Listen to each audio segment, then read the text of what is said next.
자, 이번에는 진주에 대해서 한번 알아보도록 하겠습니다. 진짜 좋은 진주를 구별하는 가치 기준, 그리고 진짜인지 가짜인지를 구별하는 간단한 방법에 대해서 알아보도록 하게 됐는데요.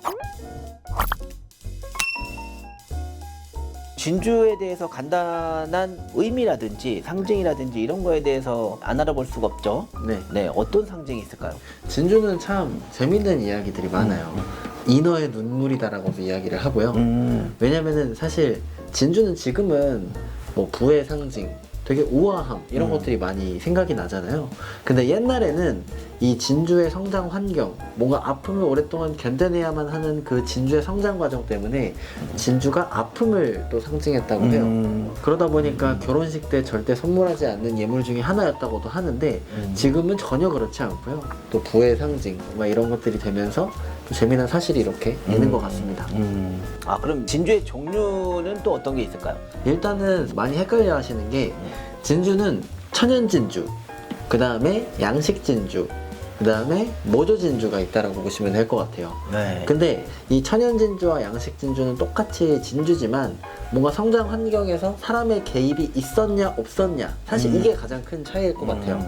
우리가 흔히 보석용으로서 사용하는 거는 전부 다 또 이 양식 진주에 해당한다라고 보시면 되는데, 이 양식 진주 중에서도 뭐 보통은 이게 어디서 키워냈느냐에 따라서 뭐 아코야 진주, 남양 진주, 뭐 타이티 흑 진주 등 여러 가지 이름으로 불리게 되는 것 같습니다. 네. 이것도 아코야 진주나 타이티 흑진주 같은 경우도 사실 이게 산지의 이름이에요. 그렇죠. 그러니까 아코야는 일본 아코야 지방에서 나오는 어떤 양식 진주, 해수 진주인 거고, 타이티는 타이티에서 또 나오는 유명한 또 흑진주 그 이름이라서 그런 산지에 대한 부분도 또 첨가됐다는 부분도 알아주시면 좋을 것 같아요. 마지막으로 또 모조 진주 같은 경우에는 우리가 또 핵진주라고도 이야기를 하는데 결국에는 뭐 플라스틱이나 이런 것들로 만들어졌기 때문에 양식 진주와는 전혀 또 다른, 아예 그냥 가짜, 정말로 가짜라고 보시면 될 것 같습니다. 이 양식 진주에서는 또 해수 진주와 담수 진주로 나뉘잖아요. 해수는 말 그대로 바다에서 양식해낸, 아까 말씀하셨던 아꼬야나 아니면은 뭐 남양 진주 이런 것들이 해수 진주에 해당하는 거고, 담수는 정말 민물 이런 데서 키워낸 거라서 가격 차이가 사실 상당하잖아요. 그렇죠. 크면 클수록 비싸요. 그러니까 예를 들어서 뭐 10mm짜리 진주를 양식하는데 걸리는 기간이 거의 뭐 10년 정도가 된다고 하니까 크게 성장하려면 되게 오랜 시간이 필요한 거죠. 네. 근데 이제 또 모조 진주, 결국에는 가짜 진주, 그 다음에 가격이 좀 저렴한 편인 담수 진주, 그리고 가격이 좀 고가에 형성되어 있는 해수 진주, 이렇게 세 가지를 많이 접하시게 될 텐데 이 세 가지를 구별하는 방법을 사실 좀 많이 궁금해 하실 것 같아요. 맞아요. 구별하는 방법에 대해서 한번 또 소개를 좀 해주시죠. 그 여러분이 그 진주 주얼리를 가지고 계신다면 해수 진주 같은 경우는 거의 원형에 가깝고 색깔이 조금 더 핑크빛이라고 그럴까요? 하얀빛이라고 그럴까요? 그런 표면이 광택이 훨씬 더 좋습니다. 왜냐하면 진주층 자체가 담수보다는 더 두껍거든요. 그래서 진주의 어떤 탱글탱글함이라든지 그 광택이 훨씬 더 좋아서, 일단은 여러분들이 가지고 계신 진주가 약간 노란색이 들어가 있지 않은 완전 구 형태에 가까운 진주다라고 생각이 되신다 그러면 그거는 해수 진주에 가깝다고 보실 수가 있습니다. 사실 이 좀 더 정확하게는 뭐 엑스레이 검사를 통해서 확인할 수도 있는데, 해수 진주와 담수 진주의 차이는 육안으로 검사하는 방법에서는 이 정도까지만 알아두셔도 여러분들이 쉽게 또 구분하실 수가 있을 것 같아요. 결국에 해수와 담수의 차이는 모양, 뭔가 동그란 모양과 원형을 네. 유지하고 있다면 해수, 네. 좀 모양이 좀 불규칙하게 되어 있다면 보통은 담수, 그리고 두 번째가 광택이라는 네. 말씀이신 거죠? 네. 그리고 또 한 가지, 표면에 담수는 그 보조개 딤플이 조금 더 이 안으로 들어가 있는 듯한 느낌이 있고, 해수 진주는 이게 안으로 좀 돌출되어 있는 느낌. 그래서 표면에서 밑에 부분이라든지 옆에를 잘 보셨을 때 조금 올록볼록하게 돌출되어 있는 부분이 보인다 그러면 그건 해수에 가깝다고 또 보시면 될 것 같습니다.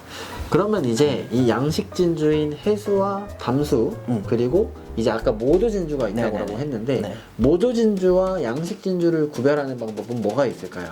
사실 모조 진주가 광택이 되게 좋아요. 당연히 좋은 품질로 만들다 보니까 이제 그렇겠지만, 요거를 이런 현미경으로 표면을 확대를 해서 보면 그 차이를 분명하게 구분을 할 수가 있습니다. 그래서 여러분들이 조금 민감하신 분이라면은 돋보기라든지 이런 걸로도 보면은 그 차이를 보실 수가 있는데, 그 양식 진주 같은 경우는 직접 조개가 콘키오린이라는 어떤 성분, 탄산칼슘의 성분을 계속 뿌리다 보니까 위에 아주 얇은 막들이 있어요.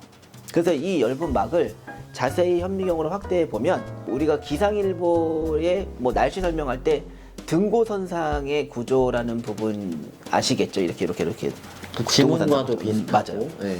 그런 모양이 진주 표면에 그대로 나와 있어요. 이런 겹들이 거의 1000겹에 가깝게 쌓여 있기 때문에 거기에서 어떤 그 빛의 굴절이라든지 회절 이런 것들로 인해서 광택이 나오는 겁니다. 그래서 이제 그런 표면으로 확대를 할 수가 있고, 사실 이거는 또 전문가가 또 봐야지 또 알 수 있는 부분인데, 일반적으로 집에서 간단하게 확인할 수 있는 방법은 치아 검사라고 있어요. 이게 아까도 말씀드렸다시피 표면이 탄산칼슘으로 이루어졌기 때문에 치아하고 거의 비슷한 성분이라서 두 개를 마찰을 해보면 이게 이렇게 살짝 이렇게 옆에서 약간 서걱서걱하는 네, 소리도 들려요. 이게 그 양식 진주예요. 모조 모두 진주. 아무런 소리가 안 나. 그래서 이게 뭔가 이빨 안 닦은 것 같은 느낌. 좀 모양이 좀 그렇긴 하네요.